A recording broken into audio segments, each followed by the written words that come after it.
Hello बच्चों, कैसे हो आप सब? कैसी चल रही है आपकी पढ़ाई? मैं आशा करती हूँ आपकी पढ़ाई अच्छी चल रही होंगी। आज हम पढ़ने जा रहे हैं कक्षा 10वीं की फर्स्ट फ्लाइट बुक की second poem fire and ice. ये पोएम रॉबर्ट फ्रस्ट ने लिखी है। इस पोएम में उन्होंने अपने विचार दिए हैं कि अगर इस पृथ्वी का अंत हो तो वो दो प्रकार से हो सकता है।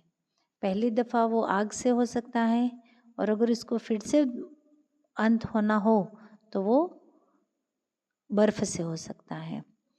इसका हम line by line explanation Hindi में देखेंगे। सम से the world will and in fire, मतलब कि कुछ लोगों का मानना है कि इस पृथ्वी का अंत है वो आग से होगा। सम से इन आइस, और कुछ लोग और कहते हैं कि इस पृथ्वी का अंत है वो बर्फ़ से होगा। From what I have tested of desire, अब जो कवि हैं रॉबर्ट फ्रस्ट वो कह रहे हैं कि मैंने जो लोगों की इच्छाओं के बारे में जाना है। टेस्टेड का मतलब वैसे स्वाद चखना होता है, परंतु यहाँ जानने से मतलब है कि मैंने जो लोगों की इच्छाओं को, उनकी तृष्णाओं को जाना है। I hold with those who favour fire, I hold with those, यहाँ होल्ड का मतलब है आई अग्री विथ दोज, मतलब मैं उन लोगों से सहमत हूँ जो किसका समर्थन करते हैं, फायर का। अर्थात इनके कहने का मतलब ये है कि मैंने जो लोगों की तृष्णाओं को जाना है, समझा है, उससे मैं ये कह सकता हूँ कि इस पृथ्वी का अंत किससे होगा, फायर से। यहाँ डिज़ायर जो फायर है वो सिम्बॉलिकली डिज़ायर को प्रेजेंट कर रही है। फायर का प्रयोग डिज़ायर्स के लिए हुआ है। But if it had to perish twice, but परंतु if it had to perish twice, twice का मतलब होता है दोबारा, पेरिश का मतलब है मरना। यहाँ एक काल्पनिक बात बताई गई है कि अगर इस पृथ्वी को दो बार नष्ट होना पड़े। I think I know enough of hate, मैं जानता हूँ इस संसार में बहुत पर्याप्त मात्रा में नफरत है लोगों के बीच में।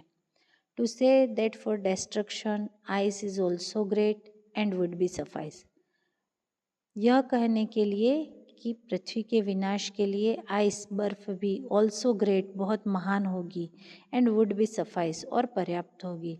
मतलब दुनिया में एक तो लोगों की तृष्णाएं, लालच इतनी बढ़ गई है, इच्छा इतनी बढ़ गई है कि ये एक पृथ्वी के नाश होने का कारण हो सकती है। और दूसरी बात यह है कि लोगों के दिलों में एक दूसरे के लिए नफरत भी इतनी ज़्यादा बढ़ गई है कि वो भी एक दूसरे इस संसार के नाश का कारण हो सकती हैं।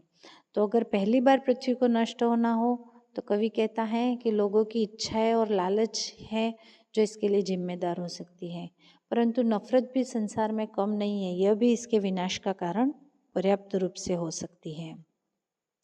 तो यहाँ फायर रिप्रेजेंट करता है डिज़ायर को, और जो आइस रिप्रेजेंट करता है वो नफ़रत को, हेट को, कोल्ड कंटेम्प्ट को। अब इसके हम जो न्यू वर्ड्स हैं वो देख लेते हैं। वर्ड्स की मीनिंग सबसे पहले है एंड, एंड का मतलब होता है अंत। उसके बाद है टेस्टेड, टेस्टेड का मतलब इसे जनरल मीनिंग तो इसका स्वाद चखना होता है। डिज़ायर, डिज़ायर यानी इच्छा या तृष्णा। होल्ड मतलब पकड़ना होता है, पर यहाँ अग्री से मतलब है। फेवर पक्ष लेना। पेरिश नष्ट करना। ट्वाइस दोबारा। एनफ पर्याप्त। डिस्ट्रक्शन विनाश। सफाइस यानी पर्याप्त। ये थे इसके वर्ड मीनिंग। अगले वीडियो में हम इससे आगे पढ़ेंगे। धन्यवाद।